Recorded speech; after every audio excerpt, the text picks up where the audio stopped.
1871 criminal tribe act ప్రకారము దాదాపు ఒక 370 కులాలని బ్రిటిష్ ప్రభుత్వము నిషేధించింది.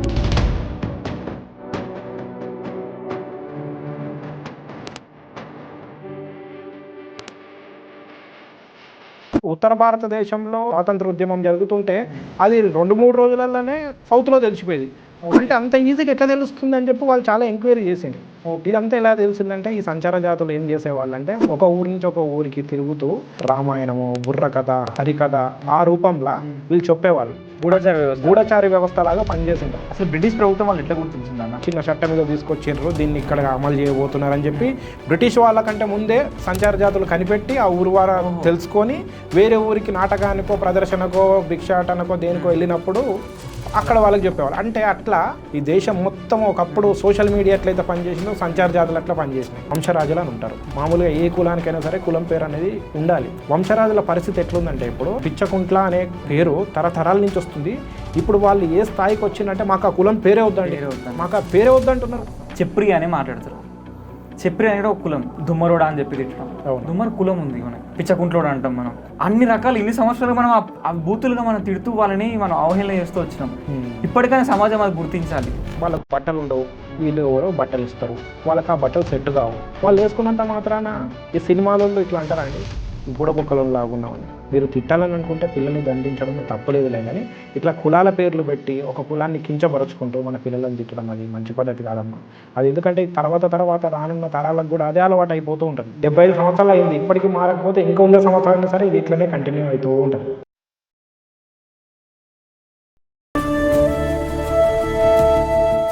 నమస్తే అందరికీ, వెల్కమ్ టు త్రికాల్ వాయిస్. నేను మీ అజయ్ కుమార్.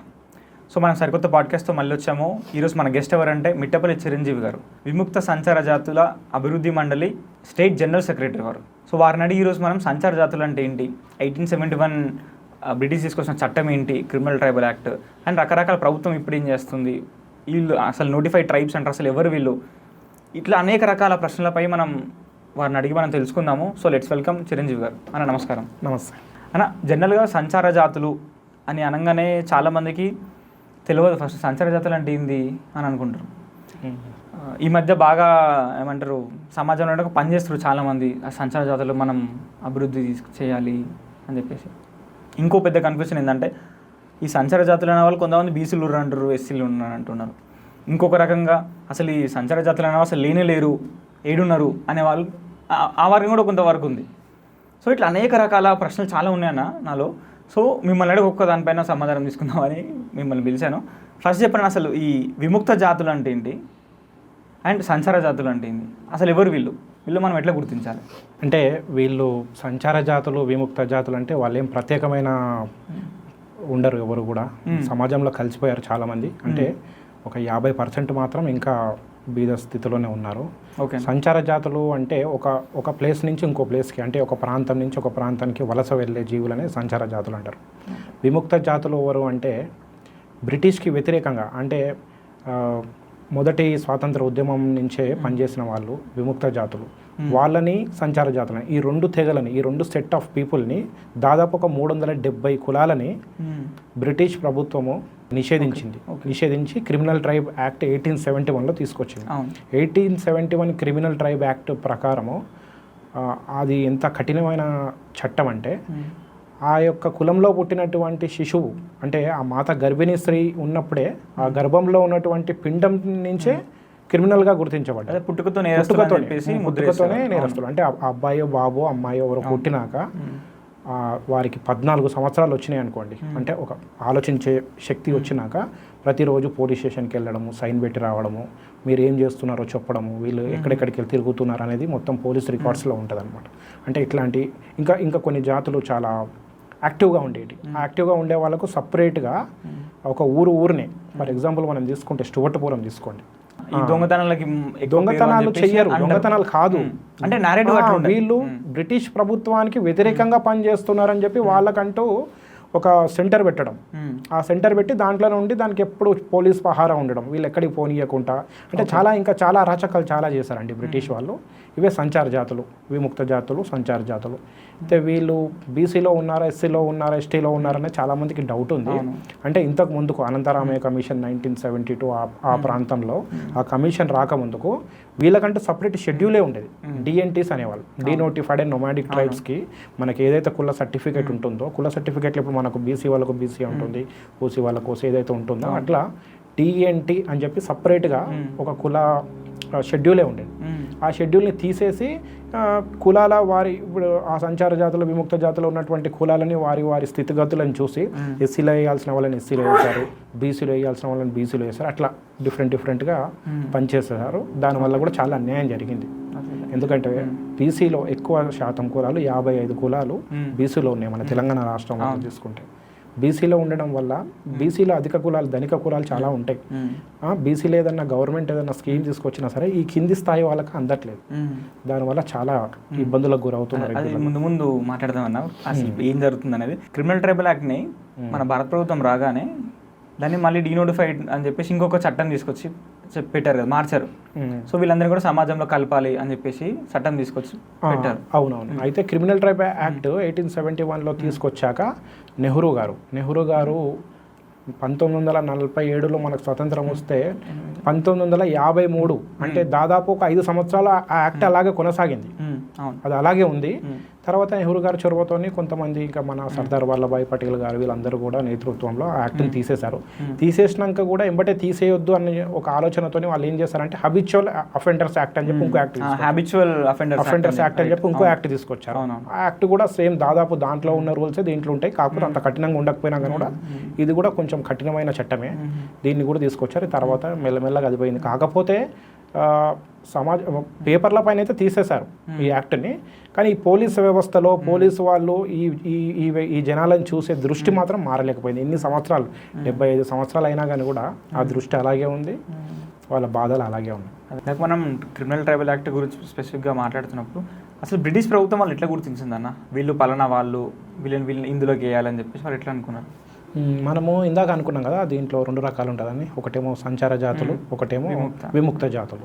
విముక్త జాతులు ఎవరంటే డైరెక్ట్గా పోరాడిన వాళ్ళు, ప్రత్యక్షంగా పోరాడిన వాళ్ళు, సైన్యంలో ఉండేవాళ్ళు. అంటే ఇప్పుడు ఫర్ ఎగ్జాంపుల్ మహారాణా ప్రతాప్ తీసుకోండి. మహారాణా ప్రతాప్లో సైన్యంలో పనిచేసిన వాళ్ళు ఉంటారు.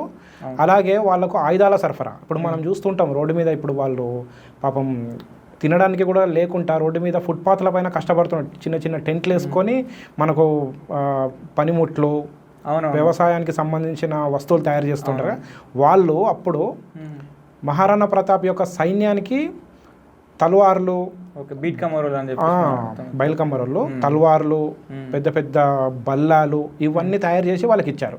అంటే వీళ్ళకి ఇంత ఆయుధ సంపద ఎక్కడి నుంచి వస్తుంది అని చెప్పి కూడా బ్రిటిష్ వాళ్ళు దాని గురించి ఎంక్వైరీ చేస్తే ఇగో ఈ కులం వాళ్ళు ఇస్తున్నారు. అయితే ఈ కులం వాళ్ళు, ఇట్లాంటి కులాలు ఏమేమి ఉన్నాయి, ఇట్లాంటి కమ్మరి వృత్తులు చేసేవాళ్ళు, వీళ్ళందరినీ కూడా క్రిమినల్స్ అని చెప్పేసి వాళ్ళని క్రిమినల్స్ వేశారు. అంటే వాళ్ళేమో ప్రత్యక్షంగా, పరోక్షంగా. అలా కాకుండా కొంతమంది ఏమో, కొన్ని కులాల వాళ్ళేమో బ్రిటిష్ ప్రభుత్వానికి వ్యతిరేకంగా పోరాడే వాళ్లకు భోజనాలు సరఫరా చేసిన కొన్ని కులాలు ఉన్నాయి. ఎడ్ల బండిల ద్వారా అడవులలోకి తీసుకెళ్ళి వాళ్ళకు ఇచ్చి భోజనాలు ఇచ్చి వాళ్ళని చూసుకునే కొన్ని కులాలు ఉన్నాయి. వాళ్ళని కూడా క్రిమినల్ ట్రైబ్స్లో. అలాగే సంచార జాతులను ఎలా క్రిమినల్స్ అన్నారంటే పరోక్షంగా. ఇది ఇంకా పరోక్షంగా. ఎలా పరోక్షంగా అంటే బ్రిటిష్ వాళ్ళకు అర్థం కాలేదు. అప్పుడు మనకు ఈ వాట్సాప్ లేదు, లేకపోతే ఈ సోషల్ మీడియా లేదు, న్యూస్ పేపర్ కూడా సరిగ్గా లేదు, ఎక్కడో చిన్న వార్త వచ్చేది, రేడియో ఒకరి ఇంట్లో ఉండేది ఊర్లో. ఉత్తర భారతదేశంలో ఒక ఉద్యమం జరుగుతుంది, స్వాతంత్ర ఉద్యమం జరుగుతుంటే అది 2-3 రోజులలోనే సౌత్లో తెలిసిపోయేది. అంటే అంత ఈజీగా ఎట్లా తెలుస్తుంది అని చెప్పి వాళ్ళు చాలా ఎంక్వైరీ చేసిండ్రు. ఇదంతా ఎలా తెలిసిందంటే ఈ సంచార జాతులు ఏం చేసేవాళ్ళు అంటే ఒక ఊరి నుంచి ఒక ఊరికి తిరుగుతూ రామాయణము, బుర్ర కథ, హరికథ ఆ రూపంలో వీళ్ళు చెప్పేవాళ్ళు. గూఢచారి వ్యవస్థ లాగా పనిచేసింటారు అనమాట. అక్కడ చెప్పేవాళ్ళు అనమాట. ఎలా అంటే మనం ఏం చేస్తున్నాము అంటే రామాయణం అంతా చేస్తారు, ఆ స్కిట్ అంతా అయిపోయినాక చెప్తారు మనం ఏం చేస్తున్నాం దేశం కోసం, అగో ఆ నార్త్ వాళ్ళు అలా చేస్తున్నారు, ఆ ఊరు వాళ్ళు ఇలా చేస్తున్నారు, వాళ్ళు ఇట్లాంటి పథకాలు రూపొందిస్తున్నారు అని చెప్పి ఇక్కడ వాళ్ళని అందరినీ జాగృతం చేసేవాళ్ళు. అంటే ఈ గూఢచారి వ్యవస్థ ఎక్కడి నుంచి వచ్చిందని చెప్పి తెలుసుకోవడానికి బ్రిటిష్ వాడికి చాలా కాలం పట్టింది. ఈ ఊరి నుంచి ఈ ఊరికి అసలు ఎట్లా పోతుంది మ్యాటరు, అప్పుడు ఏం పేపర్లు లేవు, న్యూస్ లేదు, ఏం లేదు, ఎట్లా పోతుంది అని చెప్పి తెలుసుకోవడం వాళ్ళకి చాలా కష్టమై తర్వాత వాళ్ళు తెలుసుకున్నారు, ఈ కులాల వాళ్ళు ఒక ఊరి నుంచి ఒక ఊరికి ట్రాన్స్ఫర్ చేస్తున్నారు అని చెప్పి వాళ్ళు తెలుసుకొని ఈ సంచార జాతులను కూడా వాళ్ళు క్రిమినల్ ట్రైబ్స్గా గుర్తించడం జరిగింది.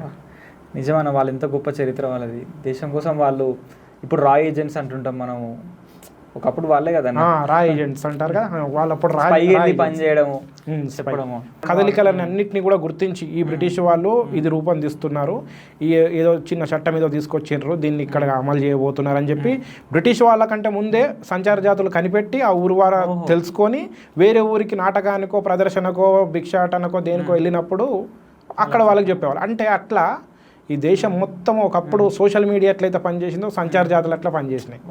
గ్రేట్. అందుకే జొన్న రొట్టెలు పంపిణీ ద్వారా కూడా ఊరికి జొన్న రొట్టెలు పంపిణీ ద్వారా సమాచారం చెప్పడము, లేఖలు అందించడం అని చెప్పేసి ఇలాంటివన్నీ కూడా చేశారు. అంటే సమాజానికి చాలా చేసిందండి సంచార జాతి, కానీ ఇప్పుడు వాళ్ళ పరిస్థితి అంత దారుణంగా ఉంది. ఇప్పుడు ఏ కులాలు ఉన్నాయన్న? ఇప్పుడు సంచార జాతులు అంటాం, జనరల్ సంచార జాతులు అంటే ఎట్లా బయట పోర్ట్రే చేస్తారంటే వీళ్ళు ఎప్పుడు నిరంతరం సంచారం చేస్తూనే ఉంటారు వాళ్ళు, అంటే వాళ్ళ స్థిర నివాసం ఉండకుండా ఎక్కడ అంటే అక్కడ సంచారం చేస్తూ వెళ్ళి నివసించే వాళ్ళు అని చెప్పి.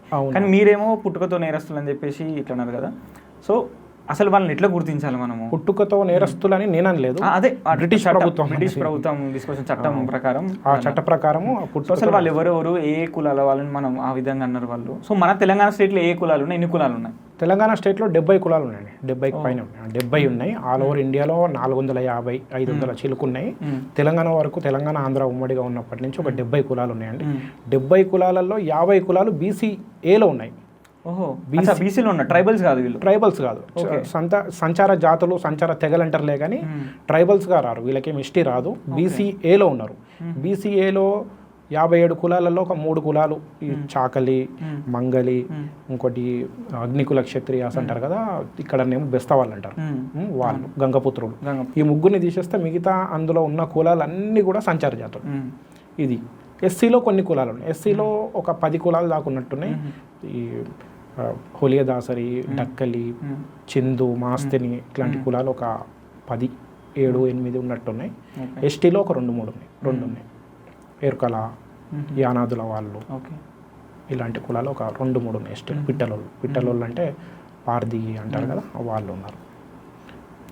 అంటే వీళ్ళు ఎక్కడున్నా సరే వాళ్ళకి అన్యాయమే జరుగుతుంది. ఇప్పుడు బీసీలో ఉన్నంత మాత్రాన బీసీలో ఉన్న పెద్ద కులాలు, ఇప్పుడు ఎస్సీలో పెద్ద కులాలు ఏవో మనకు తెలుసు, ఎస్సీలో కూడా పై స్థాయి వాళ్ళదే ఉంటుంది. ఎస్సీలో కొన్ని 2-3 కులాల వాళ్ళే ఆధిపత్యం ఉంటుంది, వీళ్ళు అక్కడ కూడా అనగదొక్కబడుతున్నారు. అలా అన్ని ప్రతి కులంలో ఎక్కడున్నా సరే వీళ్ళకి అన్యాయం జరుగుతుంది. అంటే చిన్న ఎగ్జాంపుల్ మాకున్న మేము పనిచేస్తున్నాం కాబట్టి మేము 5 సంవత్సరాల నుంచి ఈ కులాల మీద పనిచేస్తున్నాము. దీంట్లో నాకు వచ్చిన అనుభవాలు ఏంటి అంటే, బీసీ సంక్షేమ హాస్టల్ ఉంటాయండి, గురుకులాలు ఉంటాయి, తెలంగాణ ప్రభుత్వ ఆధ్వర్యంలో నడిచేటివి ఉంటాయి. దాంట్లో ఆ పిల్లలకు, బీసీ పిల్లలకు గురుకులాలలో సీటు కావాలంటే వాళ్ళు ఏదో కొన్ని పరీక్షలు ఉంటాయి, అవి రాసి పాస్ అయితేనే వాళ్ళు క్వాలిఫై అయితేనే ఇస్తారు. అయితే దాంట్లో క్వాలిఫై అయ్యేది ఎవరండి? మామూలుగా ఆర్థికంగా స్థితిగతంగా ఉండి కొద్దిగా స్పెషల్ ట్రైనింగ్ ఏదో తీసుకొని ట్యూషన్కి వెళ్ళడమో, మంచి స్కూల్ చదువుకోవడం అట్లాంటి వాళ్ళకు ఉంటుంది. కానీ మరి ఈ సంచార జాతులు గంగిరెద్దులలో ఉన్నారండి, గంగిరెద్దులలో ఒక దగ్గర ఉండరు. సంక్రాంతి టైంలలో వాళ్ళు ఊరు వదిలేసి వచ్చి సిటీలలో అక్కడిక్కడ భిక్షాటన చేస్తూ బతుకుతుంటారు. గంగిరెద్దులు తీసుకోండి, దాసరులు తీసుకోండి, బుడబుక్కలలో, పెద్దమ్మలలో, మొండిబండ, వీరభద్ర, వీరముష్టి, వీళ్ళందరూ కూడా బీసీలో ఉన్న సంచార జాతులు. మరి ఆ పిల్లలు పోటీ పడతారండి వీళ్ళతో? పడలేరు. అక్కడ అన్యాయం జరుగుతుంది. అదే మేము ప్రభుత్వాన్ని చాలా వరకు మేము డిమాండ్ చేస్తూ ఉంటాం, ఎప్పటికీ కూడా ఏ వేదిక ఎక్కినా సరే ఒకటే చేస్తుంటాం, ఈ పిల్లలకు, ఈ సంచార జాతిలో ఉన్నటువంటి బీసీ పిల్లలకు కానీ, ఎస్సీ పిల్లలకు కానీ వాళ్ళతో సరిసమానంగా పోటీ లేని పరీక్షలే, పోటీ పరీక్షలు అనేటిది లేకుండా డైరెక్ట్ వాళ్ళకు సీట్ ఇచ్చే విధంగా కృషి చేస్తే మేలు చేసిన వాళ్ళు అవుతారని చెప్పి మేము ఎప్పుడు మాట్లాడుతూ ఉంటాం. ఇప్పుడు ఈ సంచార జాతులు ఎవరుతున్నారు వీళ్ళకి కూడా ఎంతమంది ఉన్నా వాళ్ళకంటూ ఒక కళలు ఉన్నాయి సపరేట్గా. సో వీళ్ళని సమాజంలో కలుపుకొని కారణంగా కూడా వాళ్ళ కళలను వదిలేసుకొని కూడా బుడుబొంగలలో ఉన్నారు వాళ్ళు. సో వాళ్ళది ఒక కళ. సో ఒగ్గు కథ చెప్పాలి అంటే ఒక్కొక్క రకమైన కథ రూపకంగానో లేకపోతే ఇంకొక రకం సాంస్కృతికంగా వాళ్ళు ఎప్పుడు మన హిందూ ధర్మానికి దీనికి కళనే ఉన్నోళ్ళే. ఈరోజు వాళ్ళని కొంతవరకు దూరం చేసి పెట్టిన కారణంగా, వివక్ష గురి చేసిన కారణంగా కూడా చాలా వరకు వాళ్ళతో పాటు సంస్కృతి దూరం అయింది. వాళ్ళలో చాలామంది మతం మారిన వాళ్ళు చాలామంది ఉన్నారు. సో ఇట్లాంటి వాళ్ళని సమాజం ఏ విధంగా హక్కులు చేసుకుంటుంది? ఇప్పుడు మీరు సంస్థ అంటారు కదా, మీ సంస్థ గతం కూడా మీరు ఏ విధంగా ఎలాంటి పనుల వల్ల వాళ్ళని కలుపుకుంటున్నారు, ఎట్లా గుర్తిస్తున్నారు వాళ్ళని? అయితే మా సంస్థ యొక్క నేషనల్ ప్రెసిడెంట్ దాదా ఇదాతే గారు, ఫౌండర్ ప్రెసిడెంట్, వారు ఎప్పుడో ఒక మాట అంటుంటారు మాకు, సంచార విముక్త జాతులు. సంచార జాతులు అంటేనేమో కల్చరల్ ప్రొటెక్టర్స్, మన కల్చర్ని కాపాడేవాళ్ళు. విముక్త జాతులు ఎవరంటే ఫ్రీడమ్ ఫైటర్స్. అంటే ఒకరేమో బ్రిటిష్కి వ్యతిరేకంగా పోరాడి మనకు స్వాతంత్ర ఉద్యమంలో పాల్గొని మనకు స్వాతంత్రం రావడానికి కృషి చేసిన జాతులు. ఇంకోటేమో కల్చరల్ ప్రొటెక్టర్స్ అంటే సంచార జాతులు. అంటే వీళ్ళు మన సంస్కృతి సాంప్రదాయాలన్నీ కాపాడి మన హిందుత్వాన్ని కాపాడడము, ఇతర మతాలకు లోన్ అవ్వకుండా చూసుకోవడము, సమాజాన్ని జాగృతపరచడం, ఇలాంటి పనులు చేసేవారంట. అంటే ఇప్పుడు ఆ కళలు ఉన్నాయి కానీ వాటికి అంత ఆధారం లేదండి. ఇప్పుడు ఫర్ ఎగ్జాంపుల్ మీకు తోలుబొమ్మలాట ఉంది. తోలుబొమ్మలాట మనం పెడితే ఎవరైనా చూస్తారండి? సినిమాలు వచ్చేసి మొత్తం సినిమాలు వీళ్ళ పొట్టగొట్టేయడం జరిగింది. ఇప్పుడు సినిమా రంగం ఏదైతే వచ్చిందో తెలుసు. అవి వచ్చిన కానించి తోలుబొమ్మలాటలు, వీధి నాటకాలు, భాగవతుల వారు అని చెప్పి ఒక కులమే ఉంది. వాళ్ళు భాగవతులు ఆడము అంటే శ్రీరామనవమి ఇట్లాంటి ఉత్సవాలప్పుడు, ఇట్లా పండగలు వచ్చినప్పుడు వాళ్ళు స్టేజ్ నాటకాలు చేయడం. ఇప్పుడు అవన్నీ ఎవరు చూడట్లేరు, వీళ్ళని ఆదరించడం కూడా జరగట్లేదు. అవన్నీ మనకు తెలిసిందే. సో వాళ్ళని ఎంకరేజ్ చేయడానికి కూడా ఇప్పుడు సమాజం ఎవరు చూస్తారులే అన్న ఒక ట్రెండ్ ఏది ఉందో ఆ ట్రెండ్ దగ్గర పోవాలి. వాళ్ళ ట్రెండ్ దగ్గర చేసుకోవాలన్నా వాళ్ళకి ఆ టాలెంట్ లేదు, వాళ్ళని గుర్తించవడం లేదు. ప్రభుత్వం కూడా గుర్తించి వాళ్ళని చేయాలనుకున్నా కూడా చాలామంది తొక్కేసే వాళ్ళు చాలామంది ఎక్కువ సమాజంలో వాళ్ళని అభివృద్ధి కాకుండా ఉండడానికి. సో ఇప్పుడు బేసికల్ నేను ఏం అడగాలనుకుంటున్నాను అంటే, ఇన్ని కులాలు ఉన్నా కూడా వాళ్ళకి ఇంకెందుకు గుర్తింపు రావట్లేదు? ఎందుకంటే మీరు అన్నట్టు ఇందాక 2-3 కులాలు మాత్రమే పైన పలానా వాళ్ళు అంటే పలానా వాళ్ళు వీళ్ళు అన్నట్టుగా చూపిస్తున్నారు. సో వీళ్ళకి ఎందుకు నిజంగా న్యాయం జరగట్లేదు? వీళ్ళు కదా నిజంగా అణచివేయబడ్డ వాళ్ళు, వీళ్ళు ఎక్కువ శాతం వాళ్ళు ఉన్న వాళ్ళు. సో మరి వీళ్ళని ఎందుకు వాళ్ళు అంటే వివక్ష జరగడమా అని పక్కకు పెడితే ఎందుకు అభివృద్ధి చేయట్లేరు ప్రభుత్వం కానీ మిగతా అనేక రకాల కూడా? అంటే ఇక్కడ మీరు చూసుకున్నట్లయితే నిరక్షరాస్యత మెయిన్గా, వాళ్ళు పోటీపడి చదువుకునే అంత స్థితి లేదు. దానివల్ల వాళ్ళు కింద స్థాయిలో ఉన్నాయి. ఇప్పుడు మీరు తీసుకోండి, సికింద్రాబాద్, హైదరాబాద్, జంట నగరాలలో చెత్త ఇంటింటికి వచ్చి డస్ట్ గార్బేజ్ కలెక్షన్ చేసే వాళ్ళందరూ కూడా 2 కులాల వాళ్ళు ఉంటారండి. ఎవరు అంటే సంచార జాతులే. వాళ్ళు ఎవరు అంటే ఒకటేమో పెద్దమ్మల కులం, ఇంకోటి వచ్చేసి బోయ వాళ్ళు ఉంటారు, బోయ కులం ఒకళ్ళు ఉంటారు. వీళ్ళిద్దరే ఈ డస్ట్ కలెక్షన్ చేసి తీసుకెళ్ళదు. దానివల్ల వాళ్ళకి ఏమి ఉండదు. అంటే ఆ పిల్లలకు వాళ్ళు మీరు గమనించండి, ఆ పెద్దవాళ్ళు వచ్చేటప్పుడు వాళ్ళతో పాటు వాళ్ళ పిల్లలు కూడా వస్తుంటారు మన అపార్ట్మెంట్లకు, మనం ఉండే ఏరియాలకు చెత్త కలెక్షన్ చేసుకోవడానికి. ఇవాడికి అదే లోకమిగా నేను ఎంతోమందికి పిలిచి చదువు చెప్పించినా సరే ఉండరు వాళ్ళు. మనకు ఒక సేవాభారతి గవర్నమెంట్ పెట్టకపోయినా సరే సేవాభారతి ఆధ్వర్యంలో 2 హాస్టల్స్ నడుస్తున్నాయి జంట నగరాలలో. ఒకటేమో చిన్నపిల్లలకు నేరడుమెట్లో ఉంది 10th లోపు, 10th తర్వాత ఇంటర్ ఆ పై స్థాయి వాళ్ళు చదువుకోవాలంటేనేమో పెద్దంబరపేటలో ఉంది. ఒక దాత మనకు డొనేట్ చేశారు, దాంట్లో నడిపిస్తున్నాం హాస్టల్స్. పెద్దవాళ్ళంటే చదువుకుంటారు, అంటే వాళ్ళు ఆ స్థాయి వరకు వచ్చారు కాబట్టి వాళ్ళు వింటారు, అంతవరకు ఓకే. ఈ చిన్నపిల్లలు ఎవరైతే ఉంటారో వీళ్ళు ఎవ్రీ ఇయర్ డ్రాప్ అవుట్స్, పారిపోవడము, వెళ్ళిపోవడము, చెప్తే పండక్కి పోతే అటే ఉండడము, ఏం రామనడము. మళ్ళీ వాళ్ళ తల్లిదండ్రులు కూడా అట్లనే ఉంటారు, మా వాడు రాడండి పంపించాము. అంటే దాని నుంచి ఫస్ట్ బయటికి రావాలి. ఈ జనాలు ఇప్పుడు బయట సమాజం కూడా వాళ్ళని కలుపుకుంటేనే అది మార్పు వస్తుందిలే. కానీ వాళ్ళని మీరు మారండి అని చెప్పి ఎన్ని ప్రభుత్వాలు వచ్చి ఎన్ని ఫెసిలిటీస్ ఇచ్చినా సరే అది అయ్యే పని కాదని. ఇంకొకటి నాకు మనసుకి బాగా ఏమంటారు ఎమోషనల్లీ బాగా కుంగజేసే ఒక విషయం ఏంటంటే, వీళ్ళ విషయంలో దాదాపు 4 సంవత్సరాలు 4 సంవత్సరాలు నేను దీనికి స్పెషల్గా ప్రయత్నం చేస్తున్నా ఈ విషయంలో.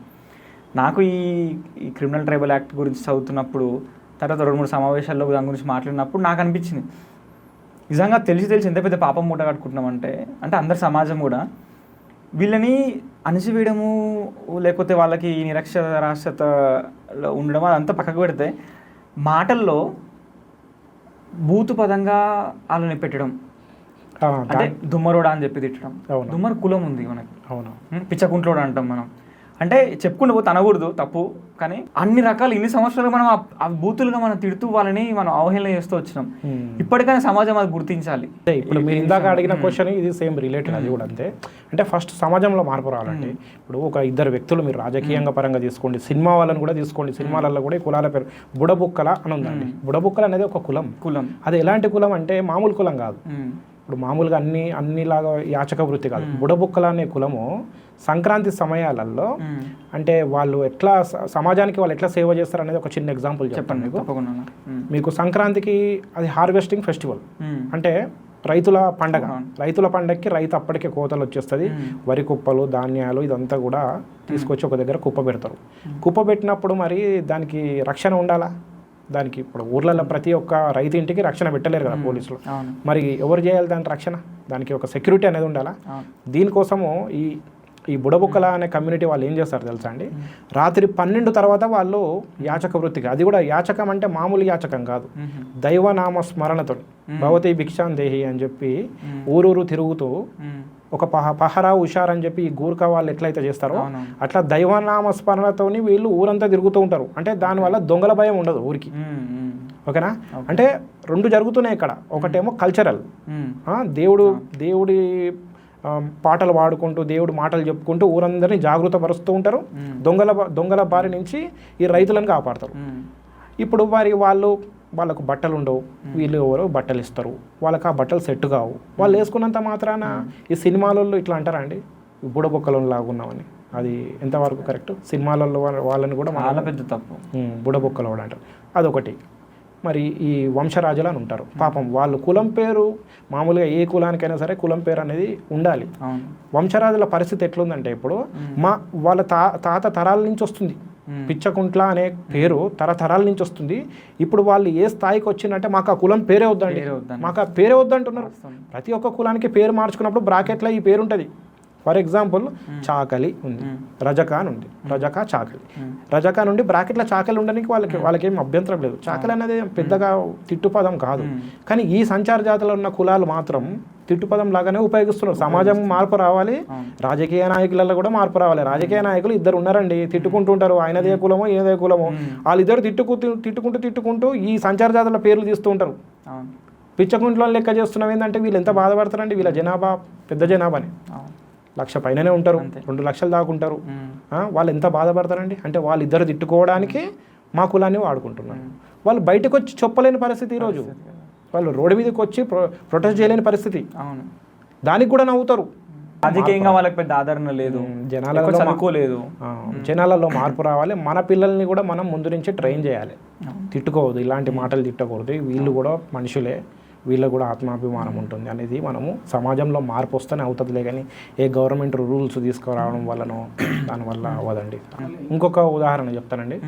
ఇప్పుడు మనం ఇంతకుముందుకు మాట్లాడుకున్నట్టు పిచ్చకుంట్ల అనేది, బుడబుక్కలు అనేది, అంటే ఈ రెండింటిని టార్గెట్ చేసేది సినిమా వాళ్ళు, రాజకీయ నాయకులు. ఇది కాకుండా మామూలుగా మన సమాజం, బయటి సమాజం ఏదైతే ఉంటుందో మన కుటుంబాలలో కానీ, ఆ అబ్బాయి ఏదైనా పని చేయకపోయినా లేకపోతే ఎవరైనా ఏదైనా తప్పు చేసినా సరే ఇంకో 2 కులాల పేర్లు పెట్టి తిడుతుంటారు. అది బాగా కామన్గా వింటున్నాం. అది ఇంకా చాలా బాధ. ఇప్పుడు సామెతలు కూడా వస్తున్నాయి. చేసేటి శ్రీరంగ నీతులని, దూరేటి ఇంకేదో గుడిసెలని చెప్పి అని ఆ కులం వాళ్ళని కూడా, దొమ్మరి వాళ్ళని చాలా అవమానం చేస్తూ ఉంటారండి. ఎందుకు అంత దారుణమైన మాటలు మాట్లాడాలి ఈ సమాజం?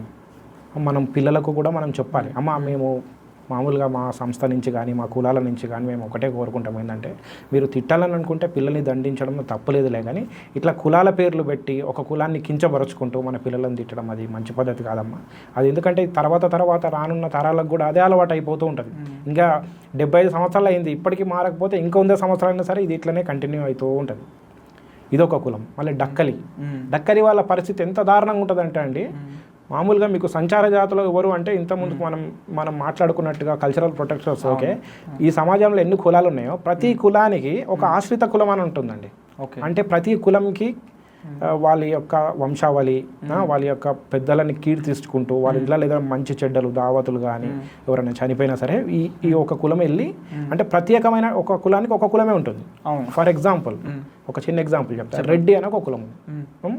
ఆ రెడ్డి కులం దగ్గరికి వెళ్ళి వాళ్ళ ఇంట్లో ఏదైనా మంచి జరిగినా చెడు జరిగినా సరే వాళ్ళ యొక్క వంశావళిని కీర్తించి వాళ్ళ దగ్గర ఇంత భృతి, అంటే సంవత్సరానికి సరిపోయే గ్రాసము ఏదో ఒకటి తెచ్చుకొని బ్రతికే కులాలు అనమాట.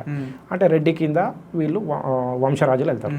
అట్లా ప్రతి కులానికి ఒక ఆశ్రిత కులం ఉంటుంది. ఈ ఆశ్రిత కులాలన్నీ కలిపే సంచార జాతులు. అలా మాదిగ కులానికి కూడా ఆశ్రిత కులాలు ఉన్నాయి. ఒకటి డక్కలి, చెందు, మాస్తిని, ఇవన్నీ కూడా మాదిగ కులాల కింద వాళ్ళు వాళ్ళ పెద్దలని, మాదిగ రాజులని వాళ్ళని కీర్తించి వాళ్ళ ఇంట్లో ఏదైనా ఫంక్షన్ అయినా దావత్ అయినా సరే బియ్యమో పప్పు ఉప్పో తెచ్చుకొని వాళ్ళ జీవనం వాళ్ళు సాగిస్తూ ఉంటారు. ఆ పేరుతోని డక్కలోడ అని చెప్పి తిడుతుంటారు. వాళ్ళు ఎంత బాధపడతారండి. వాళ్ళ జనాలు ఉన్నారు, వాళ్ళు చదువుకుంటున్నారు, ఇప్పుడే బయటకు వస్తున్నారు. మన హాస్టల్లో పెద్దంబర్పేటలో ఇద్దరు అబ్బాయిలు ఉన్నారు. ఒక అబ్బాయి ఏమో ఇంజనీరింగ్ చేస్తుండు డక్కల కులం నుంచి, ఇంకో అబ్బాయి ఏమో లా చదువుతుండు, లా స్టూడెంట్ ఉన్నారు. ఇద్దరు కూడా చాలా యాక్టివ్ పిల్లలు. గ్రేట్. వాళ్ళు మరి ఎంత బాధపడతారు ఆ కులం పేరు చెప్పుకుంటే. హిందూయిజంలో ఉండడానికి ఇష్టపడట్లేరండి ఈ తిట్ల వల్ల. నిజం. అదే కన్వర్ట్ అవ్వడానికి ఈజీ ఏముందంటే ఎమోషనల్ మేము బాగా ఇబ్బంది పడుతున్నాం కాబట్టి మాకు పక్క మతంలోకి పోతే మాకు అది రాదు. అవును, పొద్దున్న లేస్తే మనం అంటూ ఉంటాం అక్కడ ఎందుకు పోతున్నారు, మనమే దారి చూపిస్తున్నాం, మీరు అక్కడికి వెళ్ళండి, మీరు ఇక్కడ ఉంటే మేము మిమ్మల్ని ఇట్లా తిడతాం. అందులో పోతే డక్కలై అని చెప్పుకుంటావు, దొమ్మర అని చెప్పుకుంటావు, పిచ్చకుంట్ల అని చెప్పుకుంటావు. ఇక్కడ ఉంటే ఆడ పోతే క్రిస్టియన్ అని చెప్పుకుంటావు. అక్కడ వాళ్ళకి ఈజీ అవుతుంది.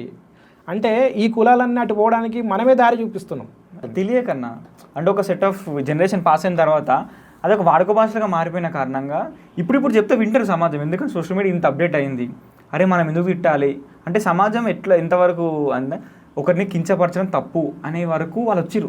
వివక్ష పోతుందన్న కారణం ఏంటంటే ఈ ఓపెన్నెస్, ఇంటర్నెట్ మాధ్యమం రావడం కారణంగా, సమాజంలో బయటకు వచ్చి మాట్లాడడం కారణంగా వివక్ష పోతుంది. సో మన పాడ్కాస్ట్ ఉద్దేశం కూడా అదే అన్న. బేసికలీ ఇప్పుడు సంచార జాతుల వల్ల మీరు ఇందాక విజ్ఞప్తి చేశారు, తెలియదు కాబట్టి వాళ్ళు ఇన్ని వరకు అన్నారు. సో ఇప్పుడు మీరు చెప్పారు కాబట్టి మ్యాక్సిమం కుటుంబాలు ఉండడానికి ఇది తెలుసుకొని మాట్లాడరు, ఆ మాటలు బూతులు తిట్టరని చెప్పేసి అనుకుందాం మనం. ఆశిద్దాం అది జరుగుతాయి, సంతోషం. అదే ఇందాక మీరు ఇట్లా మన స్టేట్లో ఇవి చెప్పారు కదా, నేషనల్ వైడ్లో కూడా ఒక ఫేమస్ పదం, ఇక జనరల్గా అందరికీ తెలిసిన పదం అది, వీళ్ళు తెలియదు అన్నట్లు చెప్రి అని మాట్లాడతారు. చెప్రి అనేది ఒక కులం. ఇప్పుడు సంచారజాతులు మనం ఏ విధంగా అవుతాం, చెప్పి ప్రతి ఒక్కరిని ఏమైనా చేస్తే చెప్రిగానే చేస్తున్నావు ఏమరా అని చెప్పేసి అంటాం. చెప్పి పార్ది కూడా అంటాం. సో ఇట్లా ఈ రకరకాల ఇవి మాట్లాడడం కారణంగా కూడా నార్మలైజ్ అయిపోయింది అన్న సొసైటీలో. ఈ మనం కూడా ఎట్లా అయిపోయింది అంటే, కానీ ఇక మాట్లాడుతూ దోస్తుగాళ్ళం మనం మాట్లాడుతూ ఏమరా చెప్పిరిగా లెక్క చేస్తున్నావు అని చెప్పి మనం అనడము, లేకపోతే ఇంకో పేరు పెట్టి ఇవ్వడం. దీని కారణంగా సొసైటీ ముందుకు పోతుందా ఇంకా పోతుందా అర్థమవుతలేదు. తెలుగు ఉన్నాడు అనుకోవాలా, తెలుగు లేడు అనుకోవాలని అర్థమవుతలేదు. అంటే ఆ విషయాలు కూడా తెలుసుకోకుండా చదువు కదా. నేను 21 సంవత్సరం ఉన్నప్పుడు నేను అనుకున్నా, అరే ఇవన్నీ అంటే నేను చదువుతున్నా, జస్ట్ సోషల్ బాగా నాకు ఇంట్రెస్ట్, ఏదో దగ్గర చదవడం కారణంగా నాకు అర్థమైంది. నేను ప్రతి ఒక్కరికి 4 సంవత్సరాల నుంచి ఇదే చెప్పుకుంటూ వస్తున్నాను నేను, అంటే మీరు ఇట్లా అనొద్దు, ఈ పదాలు అనొద్దు. సో ఇంతమంది సమాజాలు ఇంతమంది చదువుకున్న వాళ్ళు ఉన్నారు కదా, మరి వీళ్ళకి తెలుస్తలేదా మనం ఎందుకు అనొద్దు? సినిమా ఫీల్డ్ అంతమంది ఉన్నారు, మీరు ఇందాక అన్నారు సినిమా ఫీల్డ్లో ఎక్కువ వాడతారు. అది ఇంకొంతమంది అనకూడదు కానీ విలేకరులు కొంతమంది రాసేటప్పుడు వీళ్ళు ఇట్లా అట్లా మాట్లాడుతుంటారు. సో వాళ్ళకి ఎట్లా చెప్పాలి మీరు, అంటే మీరు వాళ్ళని ఏం రిక్వెస్ట్ చేస్తున్నారు? అదే ఇప్పుడు చెప్తున్నాం కదండి, చాలా మంది ఇంటర్వ్యూస్ ఇస్తున్నారు, చెప్తున్నారు ఇదే విషయాలు చెప్తున్నారు, కులాల పేర్లు పెట్టి తిట్టకూడదని. అంటే ప్రభుత్వం కూడా తీసుకొని రావాలి. ఈ సబ్జెక్ట్ని ఎందుకు తీసుకురావట్లేరో నాకు అది అర్థం అవ్వట్లేదు. ఇప్పుడు ఎవరో అక్బరు బీర్బల్ అనుకుంటే పొడుగు పుస్తకాలు ఉంటున్నాయి, చూస్తున్నాం దగ్గర, మనం కూడా చదువుకున్నాము. దాంట్లో ఈ దేశం కోసము ఇంత కష్టపడ్డ సంచార విముక్త జాతుల గురించి ఒక్క లైన్ కూడా ఉండదు. ఎందుకు ఉండదు ఈ సోషల్ బుక్లల్లా అని అదొక డౌట్.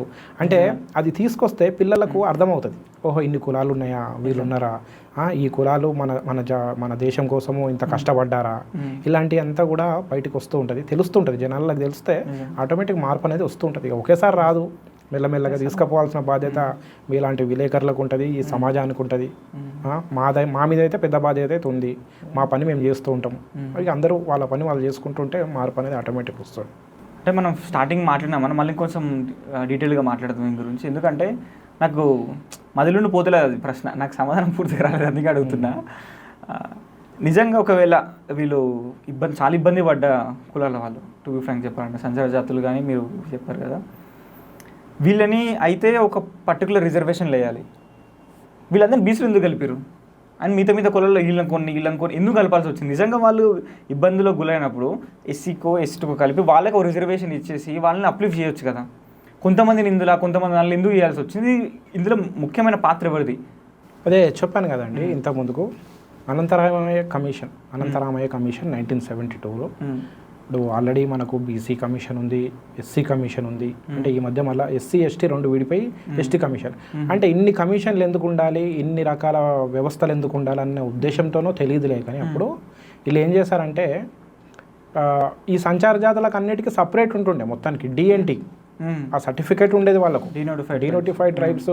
ఆ సర్టిఫికేట్తోనే మా వాళ్ళు చాలా పాత మంది లిమిటెడ్ మెంబర్స్ ఉద్యోగాలు చేసిన వాళ్ళు కూడా ఉన్నారు. ఓకే, ఆ సర్టిఫికేట్తోనే. ఆ సర్టిఫికేట్ నేను చూసా కూడా. ఓకే, ఇప్పుడు లేదు. అప్పుడు 1972లో తీసేశారు. డిఎన్టీని తీసేసి ఈ కులాలన్నిటిని ఏరి దాంట్లో ఎవరెవరు ఎక్కడెక్కడ ఎలిజిబుల్లో చూసి కొంతమందిని బీసీలో వేశారు, ఎక్కువ మందిని బీసీలో వేశారు, ఇంకా కొంతమంది చాలా దిగువ స్థాయిలో ఇప్పుడు నేను చెప్పిన కదా డక్కలి, దొమ్మరి, చిందు, మాస్టిని ఈ కులాలన్నింటినీ తీసుకుపోయి ఎస్సీలో వేశారు. ఇంకా కొన్ని కులాలు ఒక 2-3 కులాలు ఎక్కువ కాదు వాళ్ళని ఎస్టీలో వేశారు. అంటే వాళ్ళు ఎక్కువ అడవికి రిలేటెడ్గా ఉన్న కొన్ని కులాల సంచార జాతులు ఎవరైతే ఉన్నారో యానాదులు కానీ ఎరుకల కానీ వీళ్ళని తీసుకెళ్ళి అంటే పిట్టల ఇప్పుడు మనము నక్కలోళ్ళు అంటాం. నక్కలోళ్ళలో వాళ్ళ పని ఏంటి అంటే అడవి మీద వాళ్ళు ఆధారపడి ఉంటారు. ఏంటి అంటే సీజనల్గా ఫ్రూట్స్ అమ్మడము, ఈ సీజన్కి ఈ ఫ్రూట్స్ వస్తే వాళ్ళు ఆ ఫ్రూట్సే అమ్ముతారు. వాళ్ళ పండగలకు పండ్లు, పూలు ఇట్లాంటి అంటే వాళ్ళు ఎక్కువ ఆధారం మొత్తము అడవి. వాళ్ళని తీసుకుపోయి ఎస్టీలో వేశారు. అంటే సరే వాళ్ళకు ఓకే ఎస్టీలో ఉంటే మనకేం ఇబ్బంది లేదు, ఎస్సీలో ఉంటే ఇబ్బంది లేదులే, కానీ ఈ బీసీలో వేయడం చాలా పెద్ద ప్రాబ్లం అయిపోయింది. అన్యాయం జరిగింది. ఆ విషయంలో చాలా అన్యాయం జరిగింది. అక్కడ ఉన్నంత మాత్రాన వాళ్ళు పెద్ద ప్రివిలేజెస్ పొందుతున్నారని కూడా నేను అనుకోను. మీరు ఎవరన్నా ఎప్పుడన్నా చూసారండి ఒక డక్కలి కులస్తుడు ఒక ఐఏఎస్ చదివినట్టుగా మీరు ఎప్పుడన్నా విన్నారా? అసలు డక్కలి కులస్తుడు ఉన్నాడు అన్న మరి వీళ్ళు ఐఏఎస్లు చదివి ఐపీఎస్ ఎందుకంటే అది వాళ్ళ దాకా వెళ్ళట్లేదు, వాళ్ళు తొక్కేయబడుతున్నారు కదా, అక్కడ అన్యాయం జరుగుతుంది. సో మొత్తం మనకు అర్థమైందంటే అనంతరామయ్య కమిషన్ వల్ల అన్యాయం జరిగిందన్న. సో తర్వాత కూడా కేంద్ర ప్రభుత్వం కానీ రాష్ట్ర ప్రభుత్వాలు కూడా ఏం చేసినాయి? కేంద్ర ప్రభుత్వాలు చేసాయండి. అంటే మనము పార్టీల పరంగా చూసుకోవడం కాదులే కానీ చేయడానికి ప్రయత్నాలు చేశాయి.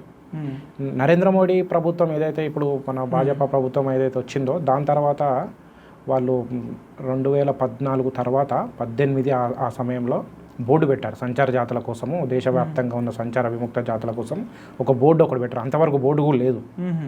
బోర్డు ఒకటి పెట్టి కొన్ని స్కీమ్స్, వీళ్ళు చాలా దిగువ మధ్యతరగతి కంటే దిగువగా ఉన్నారు కాబట్టి ఈ కులాల కోసం వాళ్ళు బీసీలో ఉండని, ఎస్సీలో ఉండని, ఎస్టీలో ఉండని ఎవరు ఉండని సంచార జాతులు అయితే చాలు, వాళ్లకు కొన్ని స్కీమ్స్ అందే విధంగా ఒక బోర్డు పెట్టి ఒక ప్రణాళిక రూపొందించి చేస్తున్నారు. కాకపోతే అవి మా దాకా రావట్లేవు. ఎందుకంటే ఇక్కడ ఒక ప్రాబ్లం ఉంది. మన దక్షిణాది రాష్ట్రాలలో సంచార జాతులు అని చెప్పడానికి మనం చెప్పుకొని తిరుగుతున్నాం, కానీ నువ్వు సంచార జాతివా అని చెప్పడానికి ప్రూఫ్ లేదు. ఎందుకంటే ఆయనకు సర్టిఫికెట్ పైన ఐదర్ బీసీ ఉంటుంది, ఎస్సీ ఉంటుంది, ఎస్టీ ఉంటుంది, కానీ నువ్వు సంచార జాతి అని చెప్పి అక్కడ ఎక్కడ కూడా ఉండదు, డిఎన్టీ అని ఉండదు. మన దగ్గర లేదు, నార్త్లో ఉంది. నార్త్లో కొన్ని రాష్ట్రాలలో ఇప్పుడు రాజస్థాన్ తీసుకోండి, మీరు మధ్యప్రదేశ్ తీసుకోండి, గుజరాత్ తీసుకోండి, ఉత్తరప్రదేశ్ తీసుకోండి, మహారాష్ట్రలో అయితే డైరెక్ట్ 2% రిజర్వేషన్ ఉంది డిఎన్టీకి సపరేట్గా. ఓకేనా? తమిళనాడులో కూడా ఉంది. తమిళనాడులో కూడా వాళ్ళ సర్టిఫికేట్ పైన డిఎన్టీ అని వస్తుంది. మన రాష్ట్రంలో కానీ తెలుగు రాష్ట్రాలలో కర్ణాటకలో మాత్రం వీడు డిఎన్టీ అని చెప్పుకోవడానికి ఎటువంటి ఆధారం లేదు. దానివల్ల ఏమవుతుందంటే వీళ్ళు ఆన్లైన్లో రిలీజ్ చేసి ఒక స్కీమ్ని ఆన్లైన్లో రిలీజ్ చేస్తే మనం పోయి దాన్ని అప్లై చేసుకోవాలనుకున్నప్పుడు అది అడుగుతుంది నీది ఏ కులమో ఆ కులాన్ని, మీ కులం యొక్క సర్టిఫికేట్ని స్కాన్ చేసి ఇక్కడ అప్లోడ్ చేయండి అని చెప్పి అడుగుతుంది. అప్లోడ్ చేసినప్పుడు అది ఫెయిల్ అవుతుంది. ఎందుకు ఫెయిల్ అవుతుందా అని మేము చేసినాం మా సంస్థ నుంచి. చేస్తే అది ఫెయిల్ అవుతూ వస్తుంది. ఎందుకు ఫెయిల్ అవుతుందని చెప్పి మేము కనుక్కునేసరికి మీ దగ్గర ఎక్కడ కూడా డిఎన్టీ అని చెప్పి ఆ వర్డ్ లేదు సర్టిఫికేట్ల పైన. దానివల్ల అది ఫెయిల్ అవుతుంది. అయితే మేము ఇప్పుడు రాష్ట్ర ప్రభుత్వాన్ని కూడా మేము కోరుకుంటున్నాం ఏంటంటే ఈ బీసీ కులాలకు ఏదైతే బీసీఏ సర్టిఫికేట్ వస్తుందో దాంతోపాటు బ్రాకెట్లో డిఎన్టీ అని చెప్పి ఒక సపరేట్ సర్టిఫికేట్ కావాలని చెప్పి మేము డిమాండ్ చేస్తున్నాం. రాష్ట్ర ప్రభుత్వాన్ని చాలా ప్రెస్ మీట్లు ఇచ్చాము, చాలామందిని కలిసాము. అది దాని గురించి కూడా నడుస్తుంది. రీసెంట్గా లక్ష్మణ్ గారు కూడా పార్లమెంట్లో మాట్లాడినట్టు లక్ష్మణ్ గారు మాట్లాడారు. అదే సంచార జాతులు విముక్త జాతుల కోసము డీనోటిఫైడ్ కమిషన్ ఒకటి ఉండాలని చెప్పేసి వారు బిల్లు పెట్టడం జరిగింది, ప్రైవేట్ బిల్ ఒకటి. దానికి ఇంకా సమయం పడుతుంది. అదొకలా సక్సెస్ అయిందంటే మాత్రం చాలా మంచి పాజిటివ్ ఉంటుంది మాకు. ఈ కులాల అన్నిటికీ కూడా మంచి జరిగే అవకాశాలు ఎక్కువ ఉంటుంది. సపరేట్గా కమిషన్ ఉండడం అంటే మంచి స్కీమ్స్ రావడం కానీ, అన్యాయం జరిగితే వాళ్ళ వాయిస్ బయటికి రావడం. ఇప్పుడు ఎందుకంటే కులాల పేరు పెట్టి తీరితే బీసీలో ఉన్నందుకు అట్రాసిటీ లేదు. అప్పుడు అట్రాసిటీ వచ్చిందంటే కొద్దిగా సమాజంలో కొద్దిగా భయం అనేది ఉంటుంది. ఇప్పుడు మనం ఎంత చెప్పినా సరే సమాజం వినకపోతే చట్టం ద్వారా కూడా చూడాల్సి ఉంటుంది. ఇప్పుడు మనము బీసీ కులం అయ్యుండి మనం అట్రాసిటీ మాట్లాడలేము కదా. అట్లాంటి చట్టాలు కూడా వస్తాయి అని మేము ఆశిస్తున్నాం. బేసిక్గా మనం చరిత్రను తీసుకున్నా కూడా ఈ ఎవరైతే మన సంచార జాతులు అని చెప్పేసి మీరు విముక్త అని చెప్పేసి అన్నారు కదా, ఒకప్పుడు చూస్తే మహారాణా ప్రతాప్ ఉన్న టైంలో బిల్స్ యుద్ధం మనకు తెలుసు, చాలా ఫేమస్ యుద్ధం. అది కూడా ఎవరంటే వీళ్ళు చేసిందే. ఈ ట్రైబల్స్ ఎవరైతే ఉన్నారు సంచార జాతులు కానీ వీళ్ళు అన్నారు, వీళ్ళు ఉన్నాయి, వాళ్ళ పాత్రనే ఎక్కువ అందులో. తర్వాత 1857 వార్లో కూడా ఎక్కువ శాతం వరకు కూడా వీళ్ళే సైనికులుగా ఉండి యుద్ధం చేసి పోరాడిన వాళ్ళు. వీళ్ళు బ్రిటిష్ వాళ్ళకి దొరకకుండా వెళ్ళిపోవడము, దాక్కోవడము, సర్వేల్లోకి రాకపోవడము. సో సో రకరకాలుగా మన చరిత్రను చూసుకున్నా కూడా వీళ్ళందరినీ ఏదో రకంగా బ్రిటిషోడు అనగదొక్కిండు, తర్వాత ఇంకో రకంగా మన భారతదేశ ప్రభుత్వం కూడా కొంతవరకు కూడా వాళ్ళకి అన్యాయం చేసుకుంటూ వచ్చింది. సో మొత్తానికి చూద్దాం, మేబీ వీళ్ళకి ఒక మంచి ఒక అభివృద్ధి పదంలో వాళ్ళకి తీసుకెళ్ళి దేశ పౌరుడిగా వాళ్ళు గర్వంగా ఫీల్ అయ్యేలాగా ఉండాలని చెప్పి కోరుకుంటూ ధన్యవాదన్నా. చాలా అద్భుతంగా చాలా సమాజానికి కొత్త విషయాలు చాలా విషయాలు చెప్పామని చెప్పేసి నేను అనుకుంటున్నాను. మరి ఇంకొకసారి ఎప్పుడైనా మనం కుదిరితే ఇంకొక అంశం పైన మనం మాట్లాడదాం, సంచార జాతుల పైన కూడా. తప్పకుండా అండి. ధన్యవాదాలు. ధన్యవాదాలు.